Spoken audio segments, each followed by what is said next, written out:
Bom dia a todos, bom dia, senadores, bom dia, governador Simval Barbosa. É um prazer estar aqui para apresentar um sumário do que é o projeto Centro-Oeste Competitivo.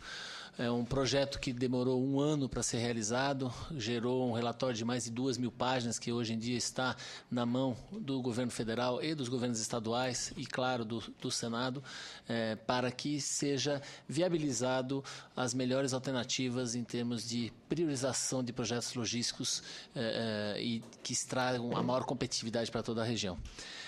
O projeto Centro-Oeste Competitivo, ele tinha o principal objetivo dele é fazer o planejamento estratégico da infraestrutura de transporte e logística de cargas para os 4 estados, quer dizer, os 3 estados mais o Distrito Federal na região Centro-Oeste. E aqui é muito importante frisar que nós estamos falando apenas de logística de cargas, nós não avaliamos a parte de logística de passageiros nesse projeto. E tinha alguns alvos bem específicos. O primeiro era integrar fisicamente e economicamente os estados e as regiões com o restante do Brasil e com os outros países sul-americanos.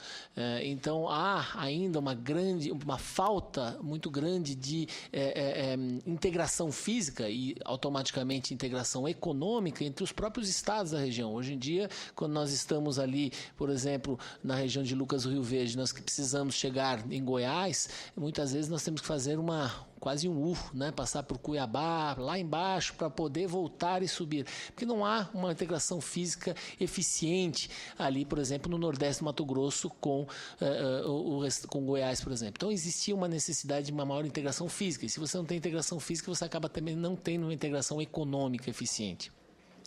O segundo ponto, e talvez o ponto mais importante, é que o objetivo maior aqui era a gente fazer com que os sistemas logísticos da região Centro-Oeste se tornassem mais competitivos. E como mais competitivos? Através da redução do custo logístico de transportes. Então, o foco sempre foi ver de uma forma sistêmica como reduzir os custos logísticos de transporte para trazer uma mercadoria A, B ou C, ou seja, de grãos ou de minério ou produto industrializado até o seu destino final, que fosse ele aqui no Brasil ou no exterior. O terceiro ponto, algo que o meu sócio Renato Pavan já mencionou, é que esse conceito ele se encaixa em algo muito maior, ou seja, nós estamos falando aqui dos eixos integrados de transporte, mas os eixos integrados de transporte, na verdade, eles são um pilar de algo muito maior, que é o conceito de eixo integrado de desenvolvimento.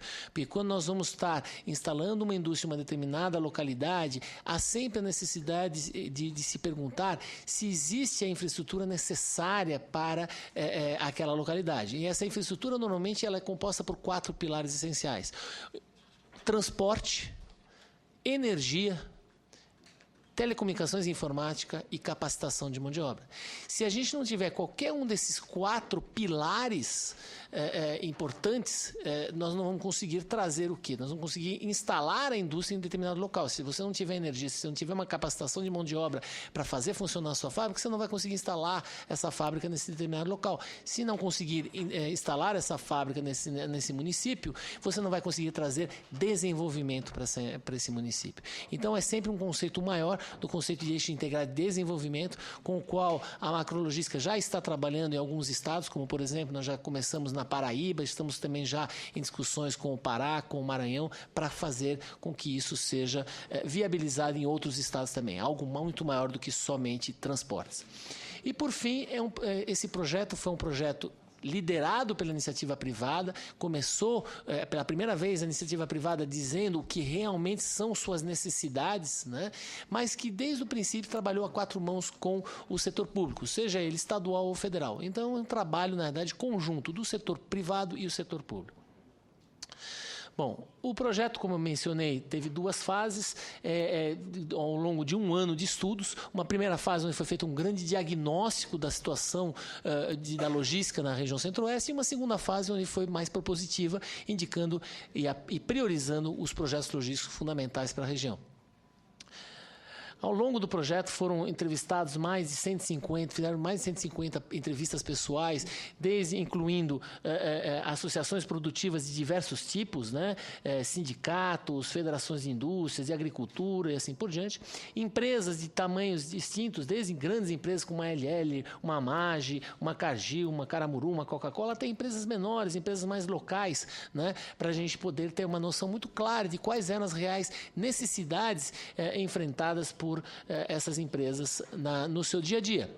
E, por fim, autarquias, agências reguladoras, autarquias federais, ministérios, secretarias estaduais. E, interessante também, nós fomos conversar com os ministérios e autarquias nos 6 países de interesse para a região Centro-Oeste, que é o Paraguai, Argentina, Bolívia, Peru, Uruguai e Chile. Então, nós fomos conversar e entender como era a possibilidade de a gente utilizar a infraestrutura desses países para movimentar cargas da região Centro-Oeste e vice-versa.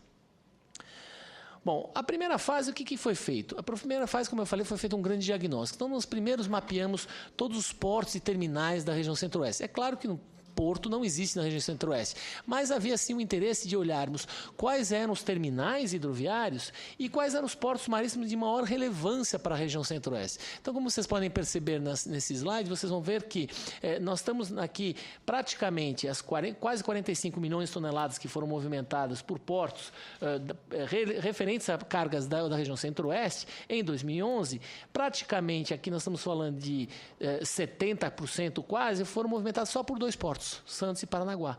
Se a gente acrescentar a Vitória, nós temos quase 3/4 de toda a movimentação da região Centro-Oeste.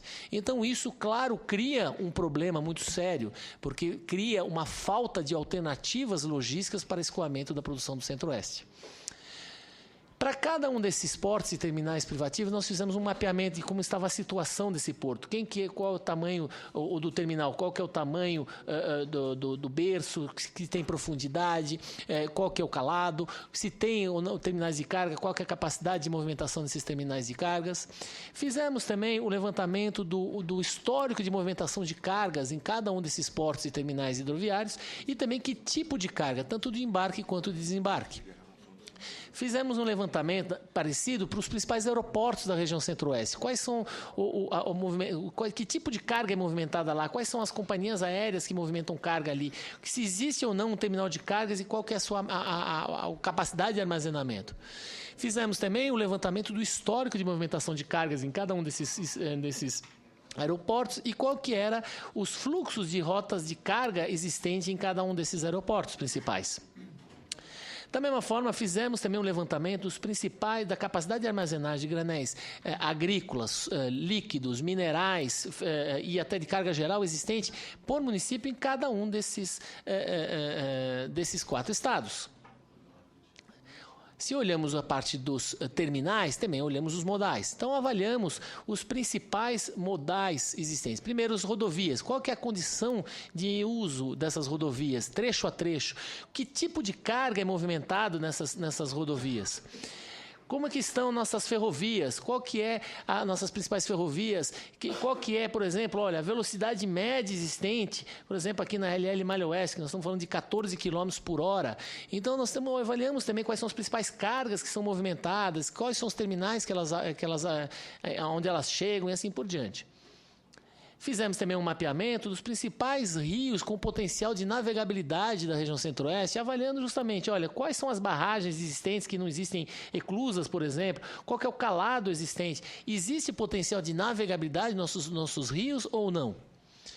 Por fim, olhamos também as principais dutovias da região, de forma ao quê? A fazer um grande diagnóstico da situação atual, da oferta de infraestrutura de transporte existente na região Centro-Oeste. Se olhamos a oferta, precisávamos olhar também a demanda. E a primeira coisa que nós fizemos na demanda foi mapear qual que era a balança comercial da região Centro-Oeste para ver as principais cadeias produtivas que utilizam essa oferta de infraestrutura de transportes. Então, aqui a gente pode perceber aqui do lado esquerdo desse mapa, essa aqui é a balança comercial da região Centro-Oeste em 2011, que basicamente nós estamos falando aqui de 8 cadeias produtivas que representam 91% de tudo que é exportado ou importado pela região Centro-Oeste. É claro que soja é a nossa principal cadeia produtiva, mas nós temos outras, como o petróleo e derivados, isso na importação. Quando olhamos a parte de movimentação e valor, nós olhamos que mais 5 cadeias que já não tinham sido selecionadas aqui, 5 cadeias também eram importantes. Cadeia de veículos e autopeças, de bovinos, avicultura, algodão e cobre. Com isso, basicamente com essas 13 cadeias, nós estamos representando mais de 95% de tudo que é produzido, exportado ou importado na região centro-oeste. Bom, mas aqui eu falei balança comercial. Precisamos olhar quais são os principais produtos que são produzidos na região centro-oeste, mas que não obrigatoriamente fazem parte da balança comercial. Então foi o que nós fizemos. Olhamos primeiro a produção agropecuária para ver se a gente já tinha selecionado todas as cadeias realmente relevantes quando a gente analisa a produção agropecuária. E de fato, essas 5 cadeias que já tinham sido selecionadas pela balança comercial representam 95% da produção agropecuária. Quando olhamos a produção extrativista, percebemos que tínhamos esquecido um importante, que é o calcário. O calcário ele não é exportado ou importado, mas ele tem uma grande relevância em termos produtivos na região centro-oeste. Então, chegamos à nossa 14ª cadeia produtiva selecionada. E, por fim, olhando a produção industrial, percebemos que também havia cadeia de bebidas que não tinha sido selecionada. Com isso, nós selecionamos 15 cadeias produtivas, que são essas 15 cadeias que aparecem aqui do lado direito desse mapa, que é a cadeia de adubos e fertilizantes, algodão, avicultura, bebidas, bovinos, calcário, cana-de-açúcar, cobre, ferro e aço, madeira, milho, petróleos e derivados, químicos industriais, soja e veículos e autopeças. Ao todo, essas 15 cadeias produtivas representam 52 produtos diferentes. Porque, por exemplo, quando nós estamos falando da cadeia do calcário, não é só o calcário. Nós temos o calcário bruto, claro, mas nós temos o calcário agrícola, nós temos o cal, nós temos o cimento, cada um com uma logística diferente, cada um com uma matriz, origem, destino distinta. E precisava ser estudado detalhadamente cada um desses 52 produtos. E o que foi feito para cada um desses 52 produtos? Primeiro, mapeamos qual que era a produção atual por município de cada um. Então, nós pegamos, claro, aqui como exemplo, para dar para vocês a soja em grãos, que é o principal produto exportador da região, mas analisamos isso para cada um dos 52 produtos. Aonde está, qual é o município produtor, qual que é o volume dessa produção, onde está situado no mapa. Em seguida, olhamos qual era a representatividade da região centro-oeste para cada um desses 52 produtos nas exportações na balança comercial.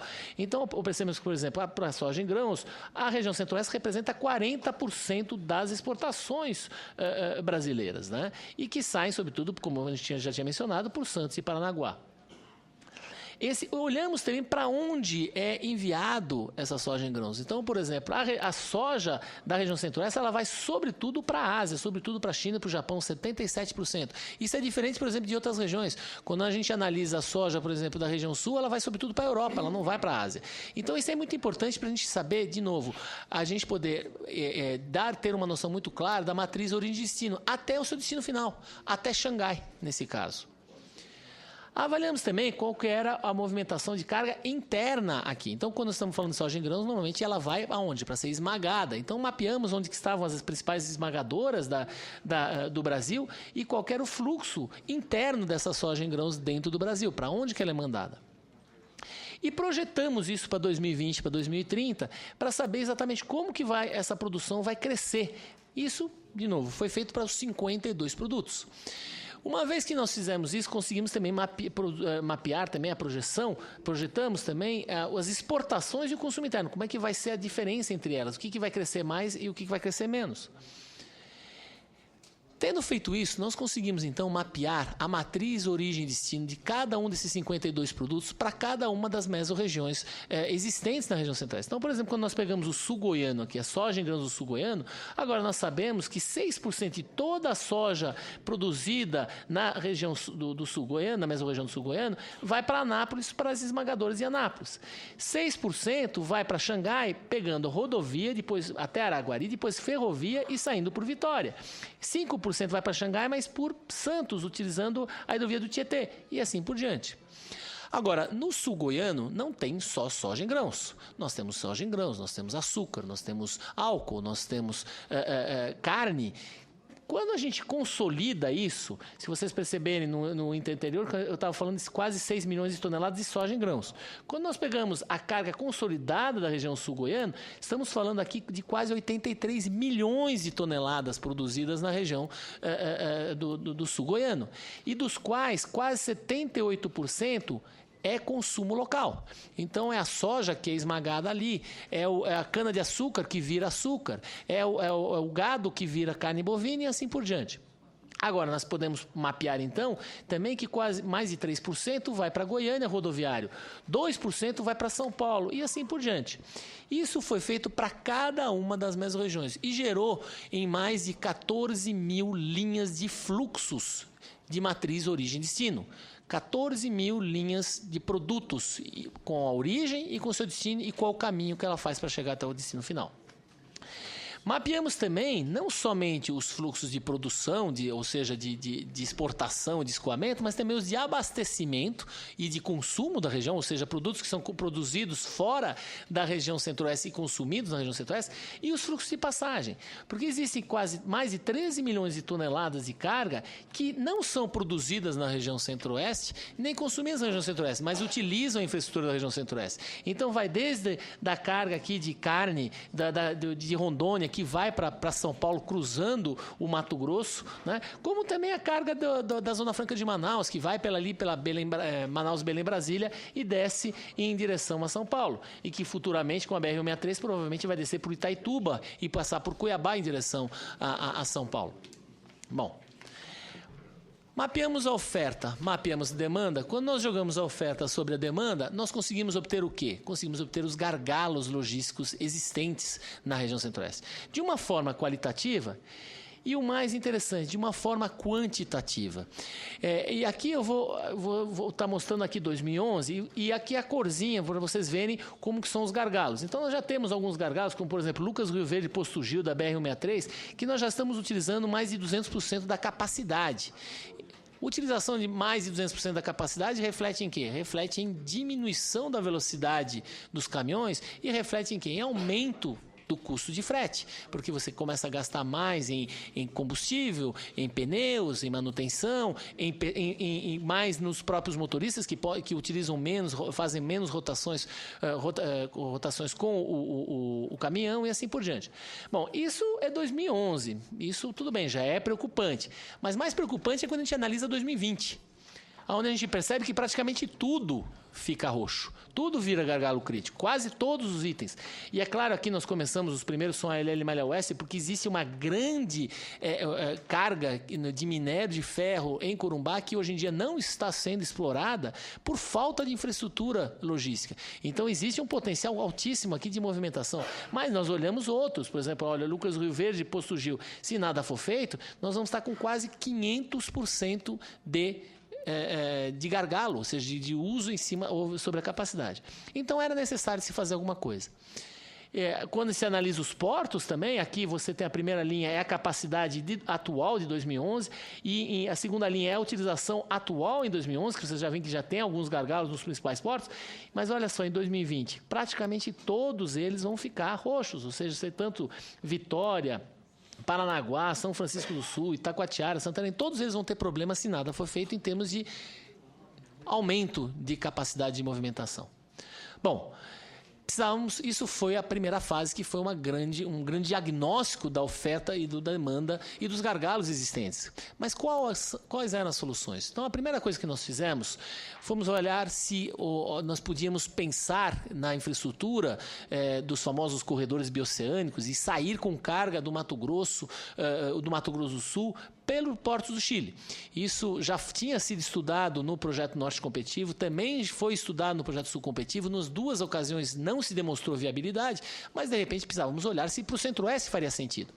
Então fomos lá conversar. A primeira coisa que nós mapeamos, qual que era o tamanho da produção agrícola, extrativista, mineral, industrial existente em cada um desses países, para ver o que eles já utilizam de infraestrutura nesses países. Avaliamos também qual que era a condição da infraestrutura de transporte existente e o que eles estavam fazendo para melhorar essa infraestrutura em cada um desses 6 países. Em particular, olhamos com muito carinho os portos existentes. Será que eles tinham infraestrutura, têm projetos existentes para movimentar a carga ou não? Bom, uma vez feito isso, o que nós fizemos? Nós mapeamos 73 eixos integrados de transportes. E aqui eu gostaria de fazer um parênteses para separar o que é se considerado um corredor né, o que popularmente se chama de um corredor, e o que nós chamamos aqui de eixos integrados de transporte. Porque quando nós estamos falando, por exemplo, falando de um corredor ferroviário, o corredor da LL Malha Norte, né, normalmente a gente só está falando do que precisa ser feito na ferrovia. Quando nós estamos falando no eixo integrado rodo ferroviário da BR-163 da LL Malha Norte via Rondonópolis e Santos, nós estamos falando no conceito de multimodalidade. Então nós estamos olhando não somente o que precisa ser feito na ferrovia, mas também o que precisa ser feito nas rodovias que dão acesso a essa ferrovia, o que precisa ser feito no terminal de transbordo, o que precisa ser feito na ferrovia e, mais importante, o que precisa ser feito no porto. Porque, infelizmente, nós temos aqui uma dualidade aqui no Brasil que separa o conceito de planejamento estratégico terrestre do planejamento aquaviário. Ou seja, nós temos um Ministério dos Transportes, nós temos uma Secretaria de Portos, nós temos uma ANTAC, nós temos uma NTT. Mas não há um planejamento sistêmico que envolva os dois assuntos. Porque não adianta você resolver todos os problemas rodoviários ou ferroviários se você não resolve o porto. E não adianta você resolver o porto se você não resolve o acesso a esse porto. Então, nós precisamos olhar de uma forma sistêmica, olhando tudo ao mesmo tempo. Então, para cada um, nós mapeamos 73 eixos de integração de interesse da região Centro-Oeste. 18 eram melhorias em eixos atuais. Então, esse, por exemplo, é um eixo atual, é o famoso da LL Malha Norte, que hoje em dia movimenta boa parte da produção do Mato Grosso em direção a Santos. Mas olhamos também 42 novos potenciais eixos que não existem. Então, por exemplo, você fazer a ferrovia Maracaju, Dourados, Guaíra, por dentro do Paraná e saindo pelo Paranaguá. Esse é um eixo novo. Precisamos estudar, vale a pena ou não vale a pena? E olhamos também 12 eixos internacionais, como, por exemplo, fazer um rodo hidroviário do Paraná-Paraguai com as eclusas em Itaipu. Ou seja, se existiria essa possibilidade, seria válida a gente fazer uma movimentação de carga totalmente hidroviária, saindo aqui por Rosário, por Nova Palmira. Então, ao todo, estudamos 73 eixos. Para cada um desses eixos, nós mapeamos todos os projetos logísticos necessários para que aquele eixo se torne competitivo, que é o que aparece do lado direito aqui desse mapa. Para cada um desses projetos logísticos que foram citados aqui, nós fizemos uma fichinha como essa, indicando aonde estava a localização, quem que era o responsável por essa obra, o valor do investimento, se já tinha uma fonte de financiamento ou não, qual que era o modelo de financiamento existente, como estava em termos de estudo de viabilidade, a rima de projeto básico, se já tinha edital, e quando estava previsto o início e o fim. E olha que interessante, nós separamos também o status em 4 categorias. O projeto podia estar em andamento, ou seja, uma obra que já está funcionando, que nós precisamos terminar. O projeto podia estar projetado. O que é projetado? Nós já temos projeto base, já temos IARIMA, já temos tudo, só falta começar a lançar o edital e começar a obra. O projeto podia estar planejado, faz parte de um plano de governo, mas até agora está faltando, não tem IARIMA, não tem projeto base, não tem nada. E, por fim, o que seriam projetos idealizados, ideias que surgiram nos fóruns de discussão. Quando nós somamos todos os projetos, nós nos interessamos muito no que era o investimento residual. O investimento residual, basicamente, é o que falta fazer para terminar a obra. Então, por exemplo, quando no caso de obras em andamento, a gente separou aquilo que já tinha sido gasto. Vamos olhar só para frente, daqui para frente. Precisamos investir no quê? Qual que é a melhor alternativa? E conseguimos mapear, por exemplo, aqui na Ferronorte, você fazer a ligação aqui de Cuiabá até Santarém vai custar 11 bilhões de reais. Bom, ao todo, nós mapeamos 308 projetos pertinentes ao longo do Brasil. Como vocês podem ver aqui, todos os projetos em azul são projetos hidroviários, em cinza, projetos rodoviários, em preto, ferroviários, em rosa, aeroportuários, em amarelo, dutoviários e em verde, projetos portuários. São 308 projetos espalhados pelo Brasil, de interesse da região Centro-Oeste. Sendo que 271 são para eixos nacionais e tínhamos também 37 projetos para eixos internacionais. Então, vocês podem ver que nós estudamos saídas bioceânicas de diversos tipos. Bom, se fôssemos fazer todos os projetos, seríamos necessários 159 bilhões de reais. Claro. Por favor. Sim. Presidente, me permite. Sobre as saídas bioceânicas que foram feitas, você vai fazer um comentário depois separado delas? Sim. Para a gente entender se tem possibilidade de sair ou não? Sim, okay. Nós vamos falar Obrigado. isso. Então, são 159 bilhões de reais seriam necessários para se fazer os 308 projetos, dos quais praticamente 145 bilhões seriam de responsabilidade, ou mais até 148 bilhões seriam de responsabilidade do Brasil, né? Bom, é claro que nós não temos nem o volume de investimentos necessários, nem a mão de obra necessária para fazer tantos projetos ao mesmo tempo. Lembrando que nós estamos olhando o horizonte 2020 e 2030, precisamos começar já essas obras. Então era necessária uma priorização. Mas como fazer uma priorização? Primeira coisa que nós fizemos foi mapear os custos logísticos. Então, por exemplo, se nós temos aqui uma carga de granel sólido agrícola do Centro-Sul Mato-Grossense, o que nós fizemos? Olha, utilizando as rotas atuais de exportação, qual que é o menor custo logístico para você movimentar? Então nós fizemos aqui para Rotterdam e para Xangai e mapeamos todas as rotas existentes atuais e olhamos aqui que a mais barata era pegar a LL Malha Norte para Xangai, custaria R$ 236 por tonelada. Aí fizemos o seguinte, bom, e se a gente criasse novas rotas, se a gente inventasse novas rotas e tentasse ver qual que seria o custo logístico por essas novas rotas? E aí começamos a criar alternativas, olha, saindo por cima, por baixo, pelo bioceânico, assim por diante. Para essa região aqui, onde Cuiabá é o baricentro, qual seria o menor custo? E para cada um deles nós mapeamos trecho a trecho. Então, olha, vai custar quanto o modal rodoviário, quanto o transbordo, quanto a perna hidroviária, quanto o porto e assim por diante. E quanto o frete marítimo até o destino final. E olha só que interessante. Quando nós mapeamos, por exemplo, no caso de granel sólido agrícola do Centro-Sul Mato-Grossense, hoje o mais barato aqui é pela LL R$ 236 por tonelada. Agora, se nós fizéssemos a ferroviária direta, ou seja, se a ferrovia chegasse até Cuiabá, custaria 182, teria uma redução de 23% no custo logístico de transportes, só pelo fato de você chegar com a ferrovia até Cuiabá. Bom, e olha que interessante aqui, só também respondendo um pouquinho ao senador Maggi, se você fizer um rodoviário via Arica, vai para 355, é 50% mais caro. Em geral, o que nós percebemos analisando todos os corredores logísticos, porque isso é uma solução para... Nós estamos falando aqui da solução do granel sólido agrícola para o Centro-Sul Mato-Grossense. Agora, essa não é a solução para o Norte Mato-Grossense, muito menos para o Sul Goiano ou para o Centro-Sul Mato-Grossense. Centro-Sul do Mato Grosso do Sul, desculpa. Não é a mesma solução.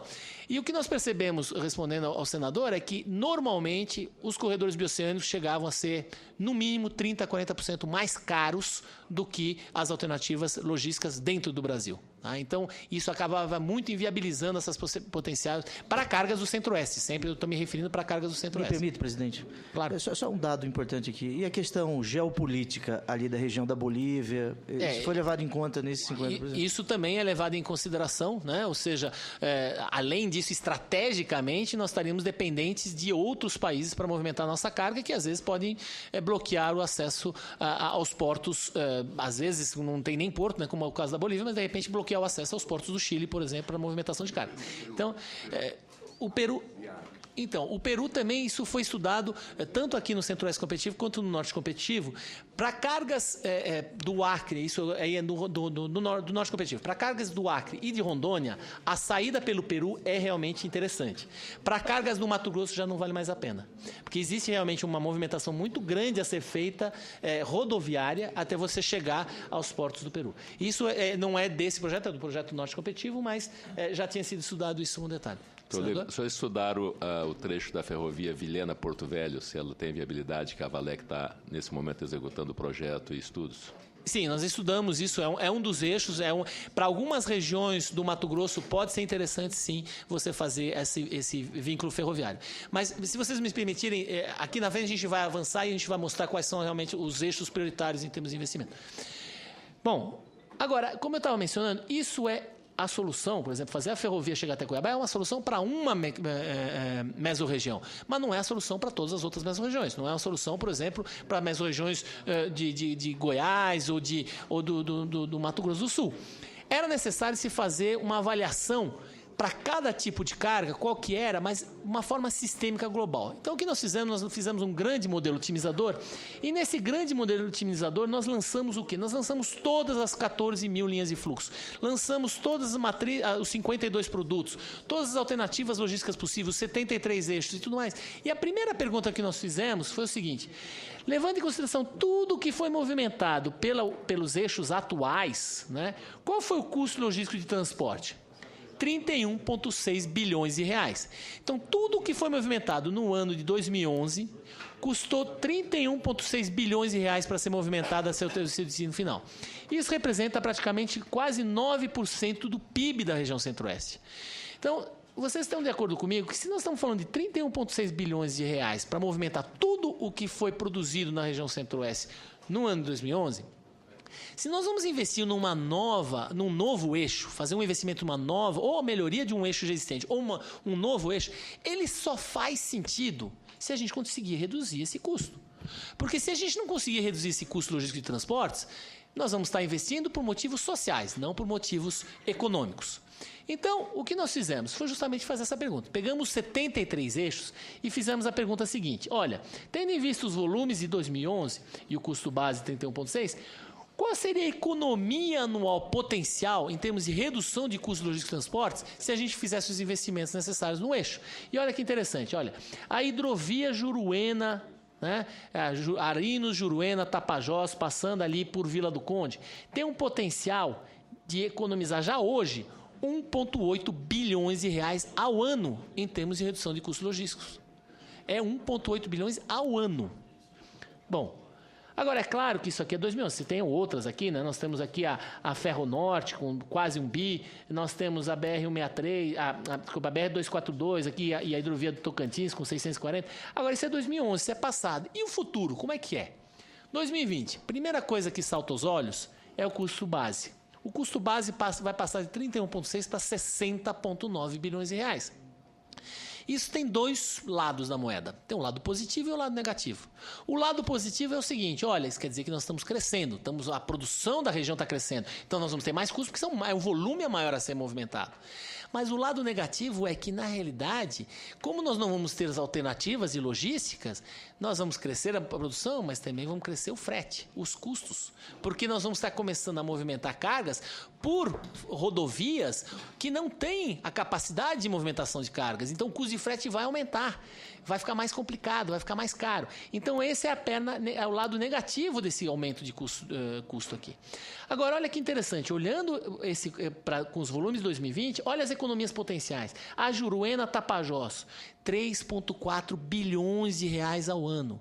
A Juruena Tapajós é uma hidrovia que poderia puxar carga e chegar praticamente a 200 quilômetros de Sorriso. Você conseguiria, a partir de 200 quilômetros de Sorriso, já puxar carga por hidrovia até Vila do Conde, de lá embora para o restante do mundo. Tá? E aqui vocês veem a maior parte das... Olha, a FICO é Norte-Sul, Uruaçu, Vila do Conde, tem um potencial de economia de 2 bilhões de reais ao ano. Bom, é claro que muito dessas economias, elas se sobrepõem. Se você faz uma, você acaba não tendo a mesma economia do outro lado. Então, era preciso olhar de uma forma consolidada. E a primeira coisa que a gente olhou também era o seguinte: bom, tudo bem, nós temos uma economia muito grande, mas e o investimento para ser feito? Dependendo se o investimento for muito alto, não vale a pena. Então, nós cruzamos o investimento residual, que faltava fazer, com a economia anual. E aqui nós conseguimos ter o retorno sobre o investimento e o prazo para payback. E olha que interessante, a hidrovia do Paraguai, através de Santo Antônio das Lendas. Você tem um investimento de 1 bilhão, uma economia anual de 1 bilhão também, ou seja, praticamente em um ano você paga esse investimento a ser feito na hidrovia do Paraguai. A BR-163, via Miritituba e Santarém aqui, se paga em menos de 2 anos. A Juruena, Tapajós, também, 2 anos. Então, nós temos uma série de projetos logísticos, de eixos integrados de transporte, fundamentais para a região Centro-Oeste. Bom, mas esse lado aqui, nós só estamos olhando o lado privado. E o setor público? O setor público está interessado no quê? Está interessado nos impactos socioambientais existentes. Então, o que foi feito? Para cada um dos 308 projetos dentro dos 73 eixos integrados de transporte, nós mapeamos o grau de impacto socioambiental positivo existente. Então, para cada projeto, esse projeto logístico que vai ser feito, ele traz benefício social, ele traz desenvolvimento regional, ele traz um efeito positivo no meio ambiente, ele gera empregos, ele gera tributos. Então, nós fizemos isso para cada um, como eu falei, dos 308 projetos, dentro dos 73 eixos, e conseguimos chegar com isso numa nota de impacto socioambiental para cada um dos eixos. O que nos permitiu chegar ao slide talvez mais importante dessa apresentação, que é uma matriz de priorização de investimentos, onde, na vertical, nós temos o retorno sobre o investimento, ou seja, a atratividade para o setor privado. Quanto mais para cima, mais atrativo é em termos de redução de custos logísticos de transportes e de competitividade para o setor. Quanto mais para a direita, maior o impacto socioambiental positivo. Então, quanto mais para a direita, mais interessante para o setor público. Agora, vocês percebem que aqui estão os 73 eixos. Cada um desses 73 eixos que estão nomeados aqui, estão aqui, muitos deles são alternativas um do outro. Então, por exemplo, nós temos aqui a Juruena via Santarém ou a Juruena via Vila do Conde. Nós temos a BR-163 via Miritituba e Santarém, ou a BR-163 via Miritituba e Vila do Conde, ou a BR-163 via Miritituba e Santana. Ficava um pouco ainda confuso. Então, resolvemos dar uma limpada naqueles eixos que eram alternativas, só selecionando o melhor em cada caso, e olhamos estado por estado.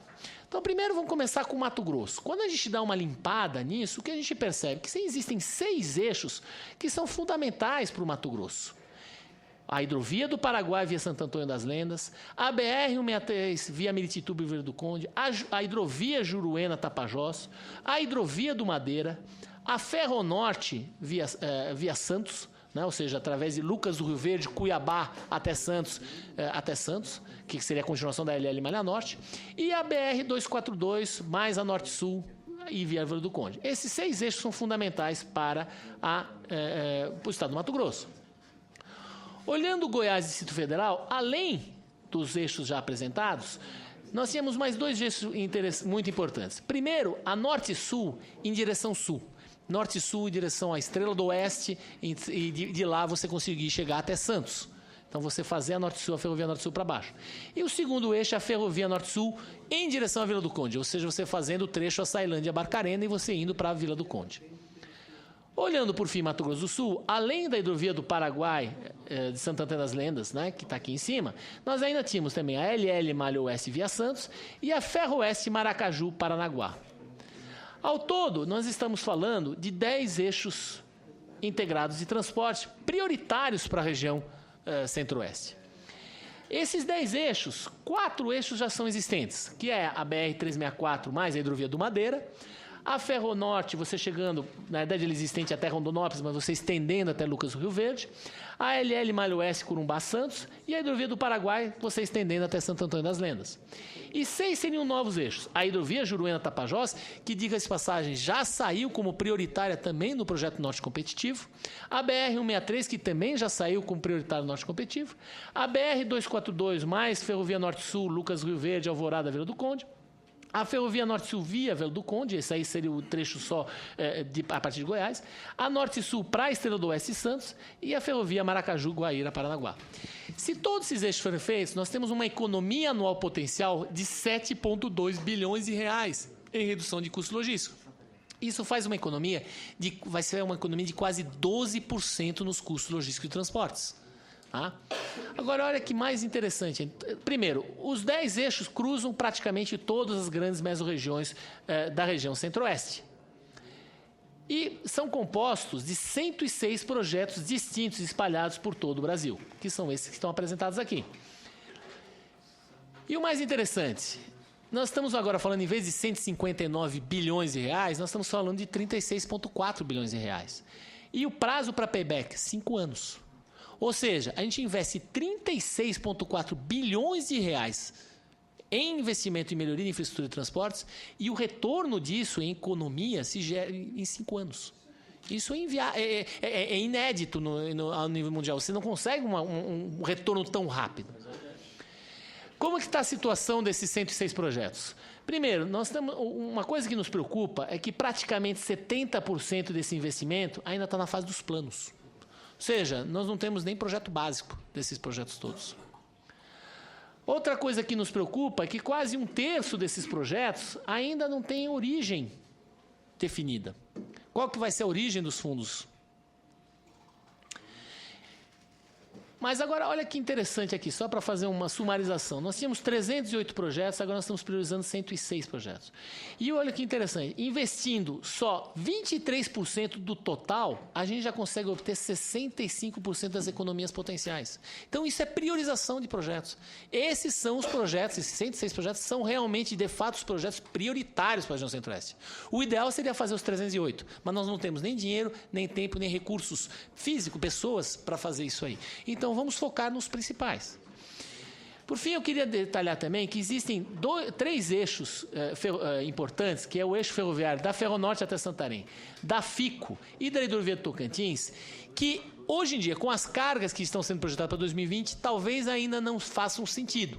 Mas são projetos fundamentais por serem projetos estruturantes. Então, são projetos que vão criar a demanda e criar a carga. Então, nós estamos falando de novo, né, da Ferronorte até Santarém, da FICO e da Hidrovia do Tocantins. Esses projetos são mais 17 projetos com um custo de investimento de 17,8 bilhões, que já precisa começar a pensar agora, desde já.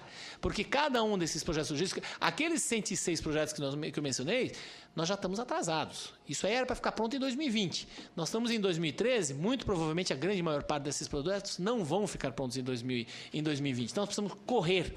Esses já são pensando para 2025, 2030. Então, nós precisamos começar já. Uma coisa interessante, nós fizemos, como o meu sócio Renato Pavan mencionou, nós fizemos o projeto Sul Competitivo e nós entregamos ele há um ano, mais ou menos um ano e pouco atrás. E nós fizemos uma atualização de como havia avançado esses projetos.